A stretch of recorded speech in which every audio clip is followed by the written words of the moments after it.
जय हिंद प्यारे बच्चों, एक बार फिर से स्वागत है आपका अपना यूट्यूब चैनल, अपना फैमिली, अपना परिवार पर देसी क्लासेस प्लस पर। आज हम लोग जितने भी रासायनिक अभिक्रियाएं हैं प्यारे बच्चों, वो सारे रासायनिक अभिक्रियाओं को हम लोग क्लियर करने वाले हैं।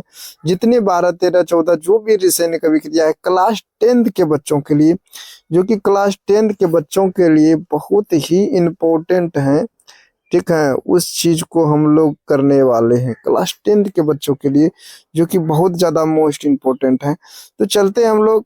पहला रिएक्शन जो है बिना समय गवाए हम लोग चलते हैं। ठीक है, टाइम ज्यादा गवा के कोई बेनिफिट नहीं होने वाला है। पहला है संयोजन अभिक्रिया।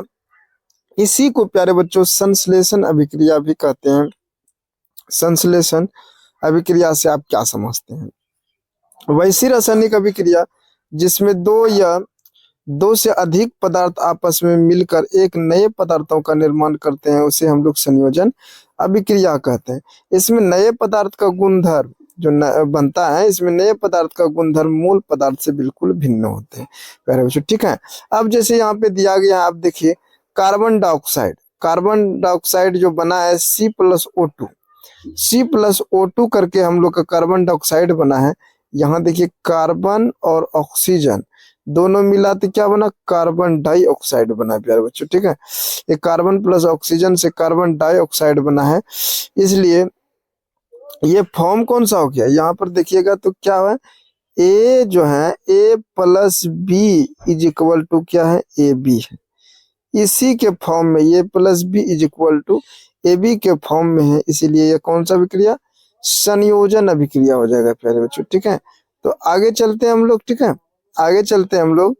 आगे क्या है नेक्स्ट देखते हैं हम लोग। ये पर इसका देखिए उदाहरण बहुत जरूरी है, उदाहरण जरूर याद कीजिएगा। Mg+O2 MgO हो गया, Fe+S FS हो गया। ठीक है, फेरस सल्फेट। अब आगे जो है रिएक्शन जो हम लोग के पास है, आगे का रिएक्शन वियोजन या अपघटन अभिक्रिया जिसको कहते हैं। ठीक है, ये अभिक्रिया भी मोस्ट इंपोर्टेंट है, वियोजन या अपघटन अभिक्रिया। तो यहाँ पे ध्यान से देखिए, कर वियोजन या अपघटन अभिक्रिया से आप क्या समझते हैं? कर वैसी रासायनिक अभिक्रिया जिसमें किसी यौगिक के बड़े अणु, ठीक है, टूटकर दो या दो से अधिक नए पदार्थों का निर्माण करते हैं, उसे हम लोग वियोजन या अपघटन अभिक्रिया कहते हैं। इसमें नए पदार्थों का गुण मूल पदार्थ से बिल्कुल भिन्न होता है। याद रखिएगा प्यारे बच्चों कि जितने भी नया पदार्थ होगा रिएक्शन के उपरांत बनेगा, सभी का गुण मूल पदार्थों से बिल्कुल भिन्न होगा। इसमें क्या एग्जाम्पल दिए हम लोग? इसमें जो है प्यारे बच्चों यहाँ पे ध्यान से देखिए, कैल्शियम कार्बोनेट यानी कि CaCO3 को जब गर्म किया, यानी कोई बड़े यौगिक का अणु है, ये टूट कर कैल्शियम ऑक्साइड और कार्बन डाइऑक्साइड गैस बनाए। ठीक है, यहाँ पे ध्यान से देख लीजिएगा, कैल्शियम कार्बोनेट को गर्म करने पर CaO और S यानी कि सॉलिड के रूप में और कार्बन डाइऑक्साइड गैस के रूप में हो रहा है। तो ये वियोजन अभिक्रिया है। तो इसका रूप क्या था हम बताए थे? इसका रूप जो था प्यारे बच्चों यानी कि AB जो था, AB और बनता क्या था? A+B बनता था। ये रूप था इसका। कौन सा अभिक्रिया में? ये वियोजन या अपघटन अभिक्रिया में। इसको याद रखिएगा आप लोग। आगे का रिएक्शन चलते हैं हम लोग, देखते हैं थोड़ा सा आगे का रिएक्शन क्या है। आगे का है प्यारे बच्चों विस्थापन एकल विस्थापन अभिक्रिया या विस्थापन या एकल विस्थापन अभिक्रिया। यहाँ पे ध्यान से देखिएगा, विस्थापन या एकल विस्थापन अभिक्रिया से आप क्या समझते हैं?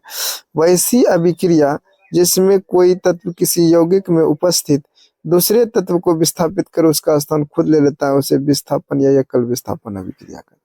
ठीक है, एग्जाम्पल में यहाँ पे देखिएगा, एग्जाम्पल में क्या पहले समझ लिए ना, वैसी रासायनिक अभिक्रिया जिसमें कोई तत्व किसी यौगिक में उपस्थित दूसरे तत्व को विस्थापित कर उसका स्थान खुद ले लेता है, उसे विस्थापन अभिक्रिया कहते हैं। यहाँ पे देखिए क्या हुआ कि कोई जो विस्थापन अभिक्रिया, ठीक है, इसमें क्या देखना है हम लोग को? मेन चीज जो याद रखना है प्यारे बच्चों, इसमें मेन चीज याद रखना है वैसी अभिक्रिया जिसमें कोई तत्व यानी कोई एक तत्व है। यहाँ पे ध्यान दीजिए, कोई एक तत्व है। एक तत्व कौन सा? Fe क्या कर रहा है? किसी दूसरे तत्व यौगिक में जो तत्व है उसको विस्थापित कर उसका स्थान खुद ले रहा है। देखिए Fe जो है Cu को यहाँ पर विस्थापित कर रहा है। यहाँ देखिए Cu को यहाँ पे ला दिया और उसका स्थान खुद कौन ले लिया, एफ ही ला दिया। तो ये इसी प्रकार से हुआ वैसी रासायनिक अभिक्रिया जिसमें कोई तत्व किसी यौगिक में उपस्थित दूसरे तत्व को विस्थापित कर खुद उसका स्थान ले लेता है, उसे विस्थापन या एकल विस्थापन अभिक्रिया कहते हैं। ठीक है, तो ये एग्जाम्पल आप लोग जो है ना याद रखिएगा, इस एग्जाम्पल को आप लोग याद रखिएगा। आगे चलते हैं नेक्स्ट क्वेश्चन। नेक्स्ट क्वेश्चन प्यारे बच्चों उसी प्रकार से है, विस्थापन या उभय विस्थापन अभिक्रिया। विस्थापन बोलेंगे विस्थापन या उभय विस्थापन अभिक्रिया, द्विविस्थापन या उभय विस्थापन अभिक्रिया से आप क्या समझते हैं? तो द्विविस्थापन या उभय विस्थापन वह अभिक्रिया है जिसमें दो यौगिक अपने आयनों का आदान प्रदान करके नए यौगिकों का निर्माण करते हैं।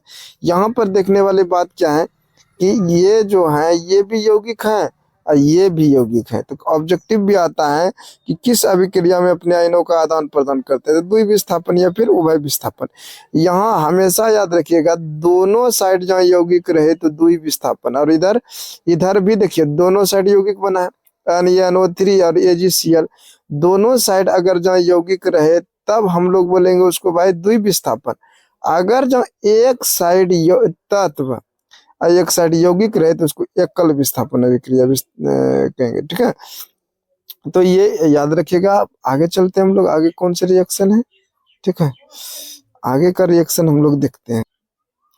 आगे जो है प्यारे बच्चों उदासीनीकरण अभिक्रिया है। उदासीनीकरण अभिक्रिया से आप क्या समझते हैं? देखिए वैसा रासायनिक अभिक्रिया जिसमें कोई अम्ल किसी क्षार से अभिक्रिया करके लवण तथा जल बनाता है उसे उदासीनीकरण अभिक्रिया कहते हैं। यहाँ देखिए क्या है, ये अम्ल है और ये क्या है, यहाँ पे देखिए अम्ल किसी क्षार से, ये क्षार NaClOH ये क्षार है। अम्ल का क्या हम ट्रिक बताए थे, जहाँ शुरू में अच रहे, ज्यादातर सब अम्ल है अच रहे शुरू में और लास्ट में OH रहे तो क्षार हो जाएगा। ये जो HCl और ये दोनों लवण अर्थात क्षार मिल रहा है, तो देखिए सोडियम क्लोराइड जो लवण है और जल बनाता है, हमेशा एक साइड जो बनाएगा लवण बनेगा, एक साइड तो क्या बनेगा, जल बनेगा। याद रखिएगा वैसा रासायनिक अभिक्रिया जिसमें कोई अम्ल किसी क्षार से अभिक्रिया करके लवण तथा जल बनाता है उसे उदासीनीकरण अभिक्रिया कहते हैं। मोस्ट इंपोर्टेंट टॉपिक है ये, याद रखिएगा प्यारे बच्चों। यहाँ से प्रश्न उत्तर जो ना आपका सीधा होने वाला है। आगे देखते हैं, ये दोनों तो बहुत VVI क्वेश्चन है। ठीक है, ये दोनों जो क्वेश्चन बहुत इंपॉर्टेंट है। ऊष्माक्षेपी अभिक्रिया किसे कहते हैं? देखिए वैसी रासायनिक अभिक्रिया जिसमें ऊष्मा का उत्सर्जन होता है उसे ऊष्माक्षेपी कहते हैं, यानी कि जिसमें ऊष्मा निकलता है रिएक्शन होने के बाद। जैसे कि कार्बन को आप ऑक्सीजन से मिलाइएगा O2 से तो CO2 गैस निकलेगा जो कि गर्म होता है। यहाँ पे देखिए ग्लूकोज है और इसका दहन जो हो रहा है ऑक्सीजन के साथ हो रहा है। ठीक है, तो ये बन रहा है कार्बन डाइऑक्साइड, जल और ऊर्जा बन रहा है। तो ये सब ऊष्माक्षेपी का क्या है, एग्जाम्पल। आगे चलते हैं हम लोग देखते हैं ऊष्माशोषी अभिक्रिया। जस्ट उसी प्रकार से इसमें उल्टा हो जाएगा, वैसा रासायनिक अभिक्रिया जिसमें ऊष्मा का अवशोषण होता हो, यानी कि ऊष्मा की जरूरत पड़ता हो उसमें, उसे ऊष्माशोषी अभिक्रिया कहते हैं। जैसे कैल्शियम कार्बोनेट को तोड़ा तो कैल्शियम और ऑक्सीजन निकला, तो इसमें ऊष्मा की जरूरत पड़ा, ऊष्मा अवशोषित किया इसने, इसलिए क्या हो गया, ऊष्माशोषी अभिक्रिया। यहाँ पे देखिए PbNO3 इसको जब तोड़ा तो PbO लेड ऑक्साइड और NO2 नाइट्रस ऑक्साइड और O2 बना, इसमें भी ऊर्जा की जरूरत पड़ा, ऊष्मा का अवशोषण हुआ, इसलिए ऊष्माशोषी अभिक्रिया। तो याद रखिएगा ऊष्माक्षेपी ऊष्माशोषी इंपॉर्टेंट, ये प्रश्न कई बार पूछा है और अब की बार भी 2025 में पूछने की चांस है प्यारे बच्चों। ठीक है, 2025 के लिए मोस्ट इंपॉर्टेंट क्वेश्चन है, इसको जरूर याद रखिएगा। आगे चलते हैं, उपचयन या ऑक्सीकरण अभिक्रिया से क्या समझते हैं? बहुत ही इंपॉर्टेंट प्रश्न है, उपचयन या ऑक्सीकरण अभिक्रिया से आप क्या समझते हैं? तो देखिए होता क्या है, यह बहुत ही इजी आसान हल्का है। बोलेंगे कि वैसी रासायनिक अभिक्रिया जिसमें ऑक्सीजन का योग और हाइड्रोजन का ह्रास होता है उसे उपचयन या ऑक्सीकरण अभिक्रिया कहते हैं। अर्थात इसमें ऑक्सीजन का योग हो रहा है, हाइड्रोजन का ह्रास। जैसे कि यहाँ पे देखिए MgO जो है ऑक्सीजन जुट के MgO बन गया, यानी मैग्नीशियम ऑक्सीजन से अभिक्रिया कर MgO बन गया, ऑक्सीजन का योग हुआ जुटा।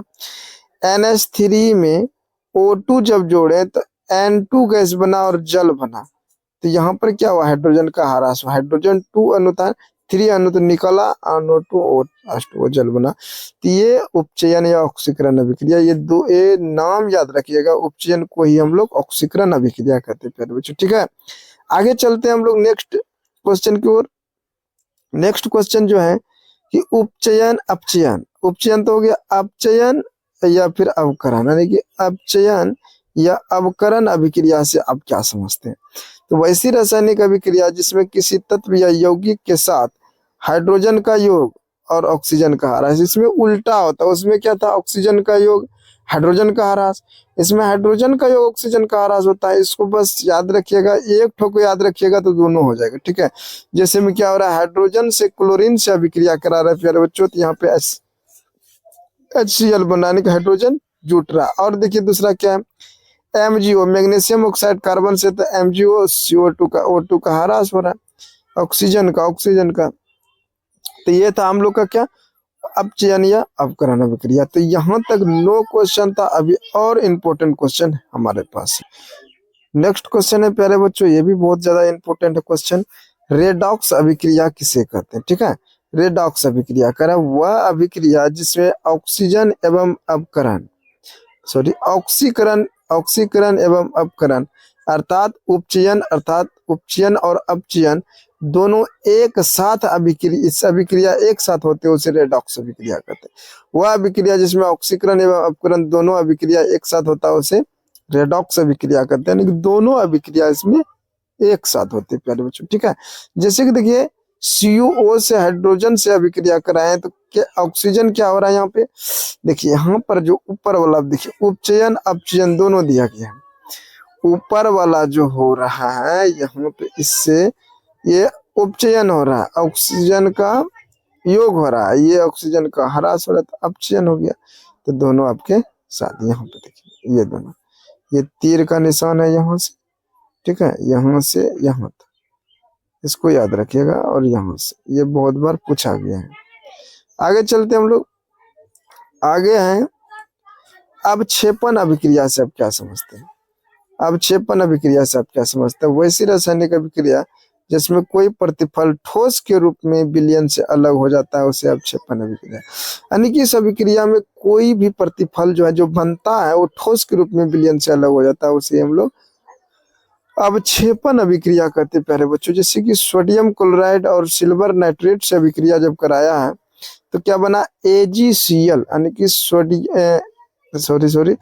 ये हो जाएगा आपका सिल्वर क्लोराइड बन गया जो अवक्षेप के रूप में, और सोडियम नाइट्रेट इधर बन गया, तो यही अवक्षेपण अभिक्रिया। आगे चलते हैं, आगे जो प्रश्न संख्या 12 है ये बहुत इंपॉर्टेंट है, प्रकाश रासायनिक अभिक्रिया से आप क्या समझते हैं? वैसी रासायनिक अभिक्रिया जो प्रकाश की उपस्थिति में संपन्न होता है उसे प्रकाश रासायनिक अभिक्रिया कहते हैं। ठीक है, वैसी रासायनिक अभिक्रिया जो प्रकाश की उपस्थिति में ही घटित होता है उसे ही प्रकाश रासायनिक अभिक्रिया कहते हैं। दोनों लिख सकते, कोई दिक्कत नहीं,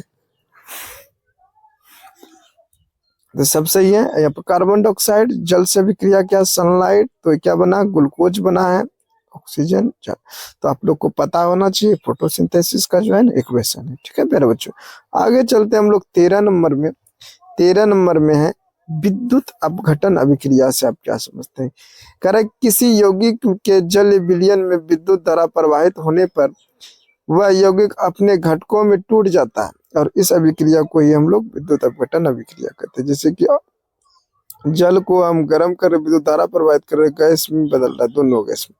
ठीक है, इसको याद रखिएगा। लास्ट क्वेश्चन हमारे ख्याल से होगा, अच्छा एक क्वेश्चन और है फिर बच्चों, उपचायक या ऑक्सीकारक से क्या समझते हैं? ये तो थोड़ा सा हम 2 नंबर के लिए था ये, कि वे पदार्थ जिसके कारण उपचयन की अभिक्रिया होती है उसे उपचायक कहते हैं। सीधी बात, जिसके कारण उपचयन की अभिक्रिया होता है, तो उपचयन की अभिक्रिया किसके होता है? ऑक्सीजन के कारण, इसीलिए उपचायक कौन हो गया? ऑक्सीजन हो गया। बस उसी का अपोजिट है ये।